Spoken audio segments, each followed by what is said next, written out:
Guillaume Richard, PDG de Wicar, 1 an que vous avez investi ces nouveaux locaux. Comment ça se passe? Expliquez-nous un petit peu. Alors effectivement, c'était le 22 février 2021 que nous sommes rentrés dans ces nouveaux locaux qui sont juste à côté de la gare du Mans. Et ça se passe super bien, c'est vraiment extrêmement agréable, c'est très lumineux.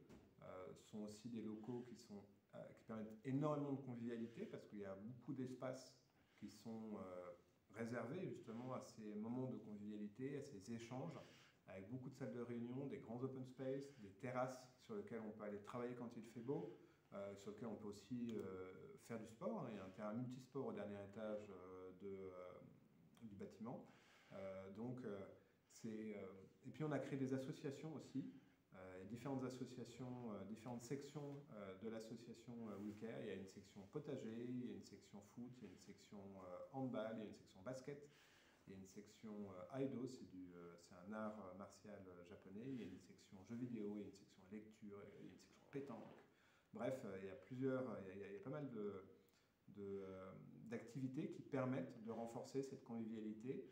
Et puis, c'est aussi avant tout un formidable outil de travail et d'attractivité parce que ça nous permet d'aller proposer à des personnes qui habitent la région parisienne ou qui habitent Angers, Tours, Laval, Rennes, Nantes éventuellement aussi, de venir nous rejoindre en ayant environ 1 heure de transport par le train, ce qui est quand même extrêmement pratique. Et quand vous avez un télétravail avec 2 jours chez vous, 3 jours au bureau, bah, ça se fait extrêmement bien, extrêmement facilement. Et donc, c'est également un élément d'attractivité important pour l'entreprise que d'avoir ces locaux extrêmement chouettes et bien placés à côté de la gare du Mans.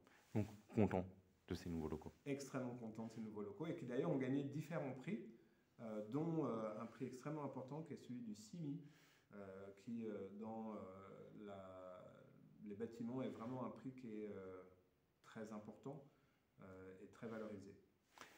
Vous avez surmonté la crise sanitaire. Quel est votre secret? Alors effectivement, alors c'était un peu au départ, quand est arrivée la Covid, par bravache esprit d'entrepreneur, j'ai tout de suite dit à mes équipes, il paraît qu'en Chine, en chinois, le mot crise et le mot opportunité s'écrivent exactement de la même façon. Donc c'est à nous de faire de cette crise une immense opportunité pour l'entreprise. Alors au départ, c'était plutôt... Ouais, c'était vraiment de la bravache. Et puis, assez rapidement, cette injonction s'est transformée en conviction qu'on allait réussir à sortir plus fort de la crise qu'avant la crise. Et puis, c'est devenu une constatation, une certitude. On est beaucoup plus fort aujourd'hui, après la crise, qu'avant la crise. Notamment parce qu'on a formé énormément nos collaborateurs, qu'on a revu nos process, qu'on en a profité pour optimiser nos plannings, qu'on a aussi communiqué beaucoup. On a profité de cette opportunité de cette période de crise pour communiquer à la télévision notamment. Les spots publicitaires y étaient 6 fois moins chers que d'habitude pour 2 fois plus de personnes devant les écrans. Donc ça a été une formidable opportunité qu'on a saisie. On a lancé des nouveaux projets, on a continué à investir dans nos systèmes d'information, ce qui fait qu'en sortie de crise, et en 2021 et maintenant encore plus en 2022, on est incroyablement plus fort, incroyablement plus performant, avec des équipes qui sont mieux formées, qui sont plus compétentes, avec des process et des façons d'agir qui sont plus efficaces. Donc on a une entreprise qui est incroyablement plus performante et on a réalisé en 2021 notre meilleure année, sachant pour autant qu'on aurait pu faire incroyablement mieux si on n'avait pas eu à nouveau les épisodes de confinement et puis de passe vaccinale obligatoire pour l'ensemble de nos salariés qui ont eu des impacts. Et puis là, la dernière vague sur la fin d'année, et tout ça, ça a eu des impacts quand même assez significatifs sur notre chiffre d'affaires. Mais malgré ça, on a fait la meilleure année que l'on ait jamais connue au niveau du groupe Wicar. Et on a énormément de projets qui sont enthousiasmants. Et puis tous les signaux sont au vert sur chacune des différentes marques du groupe. Donc ça, c'est aussi extrêmement satisfaisant. Vous avez des salariés qui ont quitté le navire, entre guillemets, parce qu'ils n'ont pas voulu se faire vacciner? Alors effectivement, on a environ 6 à 7% de nos collaborateurs intervenants pour lesquels on a une obligation d'avoir un pass vaccinal, ce qui est logique et légitime quand on intervient auprès de personnes âgées. Mais pour autant, c'est 6 à 7% de collaborateurs qui ne souhaitaient pas se faire vacciner, ce qui est un peu inférieur d'ailleurs au pourcentage de la population française qui a refusé de se faire vacciner. Ils ont quitté l'entreprise par refus de se faire vacciner et on n'a pas eu d'autre choix.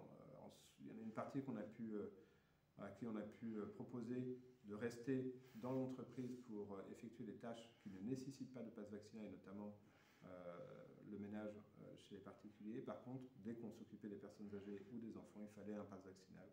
Et là, cette activité n'était pas compatible avec le souhait de certains de ne pas se faire vacciner.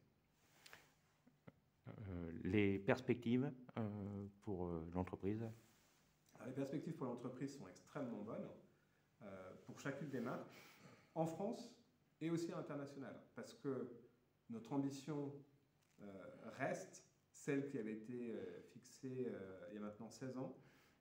Il y a 16 ans, on s'était dit on se donne 30 ans pour devenir numéro 1 mondial dans notre secteur, 10 ans pour devenir numéro 1 en France, 20 ans pour être la première entreprise européenne et 30 ans pour être le numéro 1 mondial dans notre secteur. Et on est dans l'ordre de marche de ce plan stratégique, de cette ambition absolument incroyable.